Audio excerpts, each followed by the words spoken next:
이건 꼭 챙겨봐야 돼. 기자가 콕 집어 추천하는 뉴스픽 시간 시작하겠습니다. 지난해 코로나19 팬데믹 속에서도요, 연말 기업 공개 시장이 굉장히 뜨거웠습니다.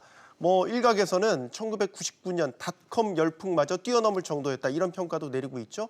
올해도 이 미국 증시를 보면 역대급 대여들 줄줄이 대기하고 있다고 합니다. 오늘 장가희 기자와 이걸 한번 짚어보도록 하겠습니다.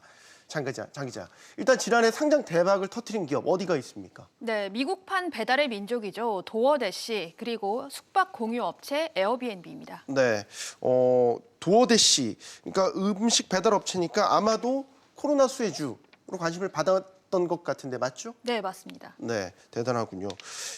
아무래도 에어비앤비 같은 경우는 우리가 오랫동안 알고 있었지만 어떻게 대박이 난 건지도 좀 설명을 해주시죠. 네, 이 백신 보급이 활발해지면서 그만큼 경제도 되살아날 것이다, 이런 기대감이 반영된 결과로 풀이가 되고 있습니다.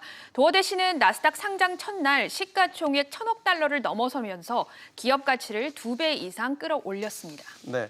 하지만 일반적으로 생각해 보면 팬데믹 상황인데 왜 이렇게 IPO 시장이 뜨거운 걸까? 여기에 대한 의문도 갖게 됩니다. 네, 이 팬데믹 초기만 하더라도요, 많은 기업들이 상장 절차를 중단했습니다. 왜냐하면 기대한 만큼 자금을 조달하지 못할 가능성이 컸기 때문입니다. 이런 IPO 시장이 활기를 찾은 건 각국 중앙은행이 돈을 풀어서 경기를 부양하면서 시중 유동자금이 크게 넘쳐났고요. 또 백신 접종으로 향후 경기가 살아날 것이란 기대감이 반영되면서입니다. 이 때문에 IPO 일정을 미룬 기업들이 연말에 화려하게 데뷔할 수 있었던 겁니다. 결국 유동성의 힘이다라는 얘기로 들리는데, 자, 올해 IPO 유망주들 어떤 게 있습니까? 네, 아시다시피 빅테크 기업, 테크 기업들이 기다리고 있는데요. 네. 우선 미국판 동학개미 운동을 불러일으켰던 주식 투자 앱 로빈후드입니다. 최근 젊은 층도 주식 투자에 가세하면서 로빈후드 가입자 수는 1,300만 명에 이르는데요. 최근 골드만삭스와 손잡고 IPO를 준비 중입니다. 또 상장하면 200억 달러 이상의 몸값을 자랑할 것으로 보입니다. 데이팅 앱인 범블 역시 비대면 테마 수혜주로 꼽히는데요. 현재 이용자 수만 1억 명이 넘고 또 IPO 시 예상 기업 가치가 최대 80억 달러, 우리 돈 8조 7천억 원이 넘을 것으로 추산됩니다.